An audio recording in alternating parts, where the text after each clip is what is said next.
just want to say how unique Garret Fitzgerald is. He is a national treasure. This country is very lucky to have had and to have a person of his stature, his intellectual standing, his integrity, and he's a breath of fresh air in many ways, sometimes too big a breath of fresh air, and difficult to keep up with him even at this stage. And Garret, I thank you very much from the bottom of my heart.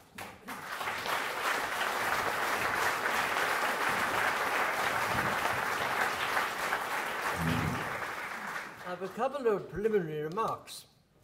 The chairman had something to say about consultants.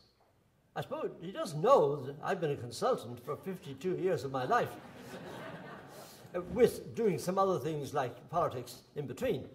But there you are. He probably didn't mean any harm.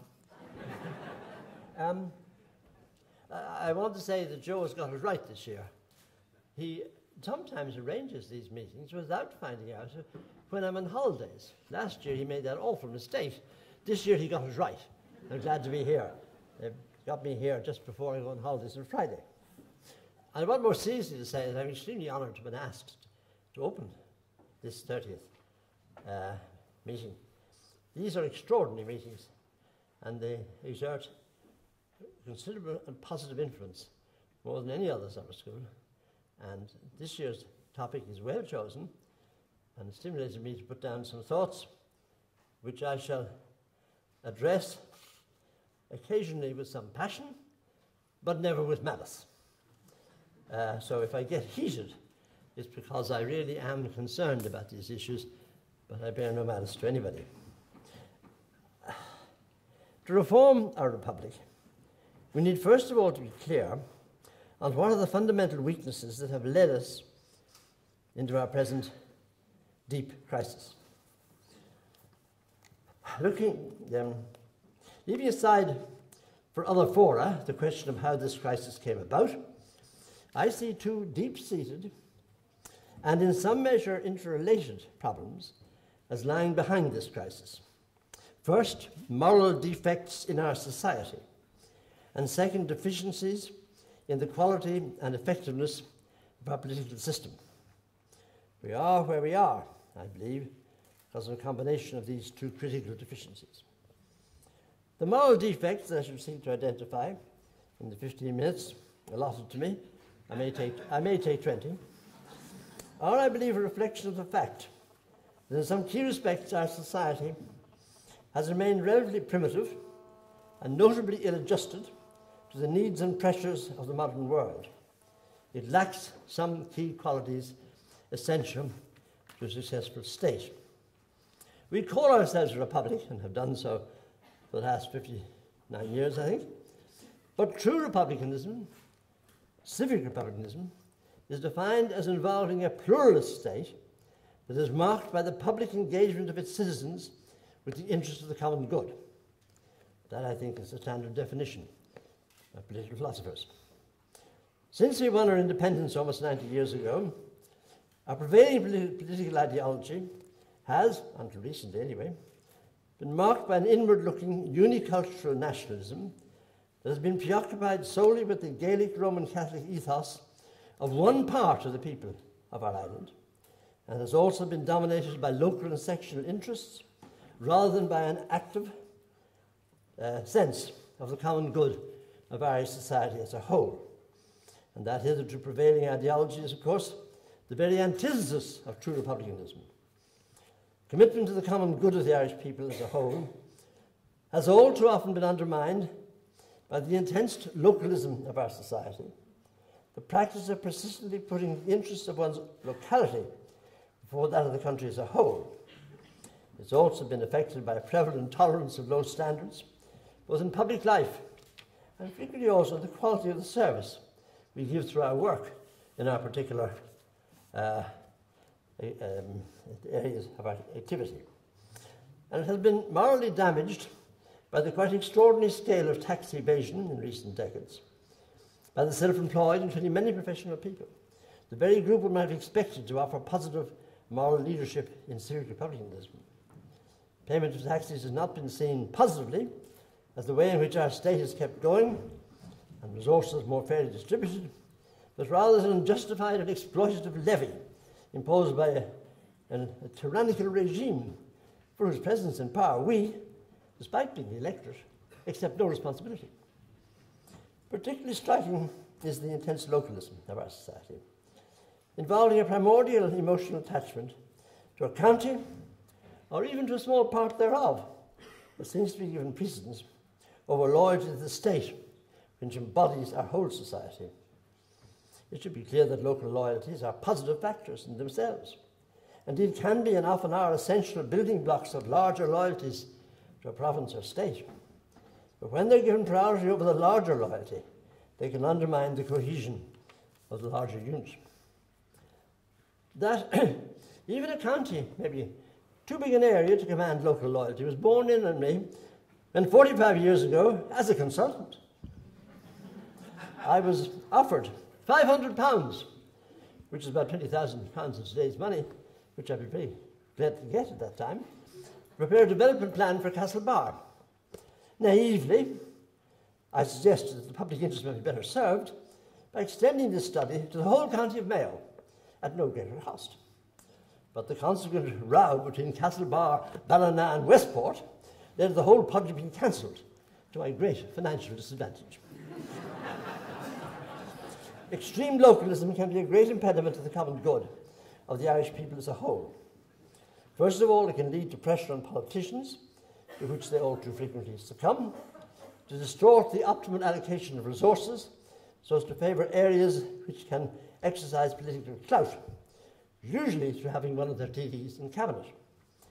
This in turn has led many others to see cabinet ministers primarily as representatives of a constituency rather than as members of a national government responsible to the electorate for the good government of the entire state.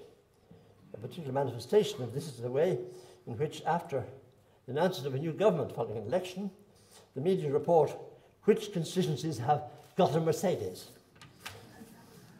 Incidentally, I've come across this same state car complex in other countries, in Kazakhstan and Zambia. And some of my experiences in recent years as a consultant in developing countries have led me to see our Irish localism as a native Irish form of African tribalism. Low standards, tolerance of low standards. Tolerance of low standards has in recent decades been a damaging feature of our national life. Our first two governments were both led by very able and dedicated men who were people of great personal integrity, because of the products of our national revolution, and because revolutions often do throw up people of great ability and character. And in our case, they retained their sense of duty to the whole people of our country right through their lives. They weren't corrupted by looking for more money and like that. They did their work for whatever the pay was, and even Mr. de Valera reduced it from 1,500 a year to 1,000 a year for ministers. The question of what they would earn never struck any of them at the Common Gael or Fianna Fáil over those many decades. Although they were not economically very literate and made some bad economic mistakes, the common sense of these men would certainly have prevented them from engaging in the kind of lunacy that led our government in this decade to destroy our competitiveness by inflating an economy that was locked into a monetary zone and was overheating in conditions of full employment, and then, subsequently, artificially boosting a construction boom, which had been damped down, and allowing our banks the freedom to destabilise our entire economy without adequate regulation. To prove my point, I've already to mention the names of earlier famously prudent ministers and civil servants, such as Ernest Blythe, Paddy McGilligan, Sean McEntee, Jim Ryan, Sean Lamass, and civil servants like Joseph Brennan, J.J. McGilligan, and Ken Whittaker. The mere recital of that list of famous names demonstrates beyond argument how far the quality of the government of our state has fallen back during the past half-century. Lack of accountability for poor performance.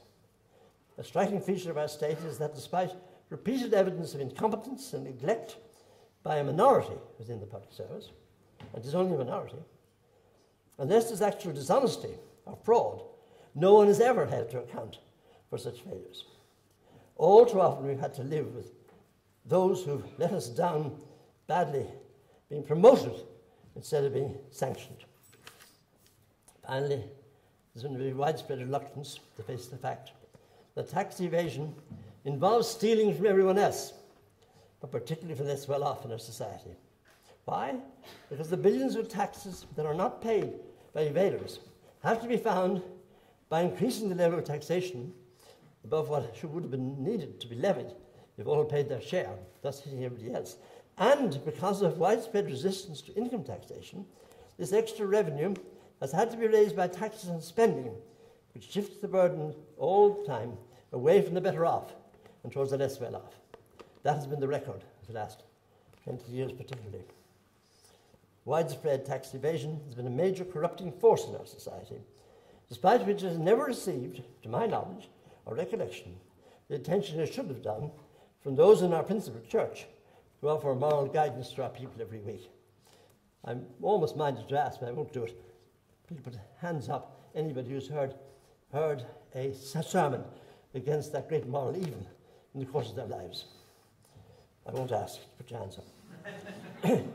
Moreover, until the last couple of years, our people have shown considerable tolerance of actual financial corruption, enthusiastically re-electing some of the minority of politicians, and they are only a minority, known to be and widely accepted as having been financially corrupt.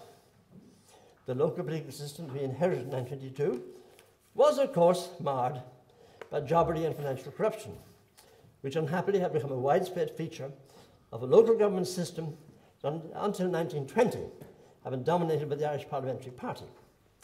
This was all cleaned up by our first government, which by establishing the Local Appointments Commission in 1926, ended the payment of bribes to councillors voting on public appointments. At that time, a dispensary doctor job cost £1,000 in bribes, about 50,000 in today's terms. That was all cleaned up in 1926. That cleaned up system, though criticised at the time by the opposition, was endorsed by Fianna Fáil after they came to power in 1932, sharing as they did the commitment to good government and to integrity. Unfortunately, as we've since learned, the vesting of planning decisions in local authorities in 1963 reopened the potential for bribery at local level in certain counties. Moreover, political jobbery, I have to say, often involving grave injustice to more worthy candidates, thus wrongfully excluded from employment, soon re-emerged in our state, and thus unhappily survived in those areas where our public employment writ does not run.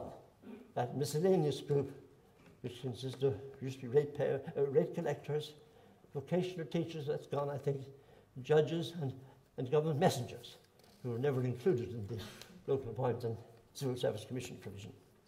Within the public service, moreover, the Buggins turn practice has allowed people of evident inadequate competence to be appointed to some key positions, with, as we know, disastrous consequences for our state in some instances.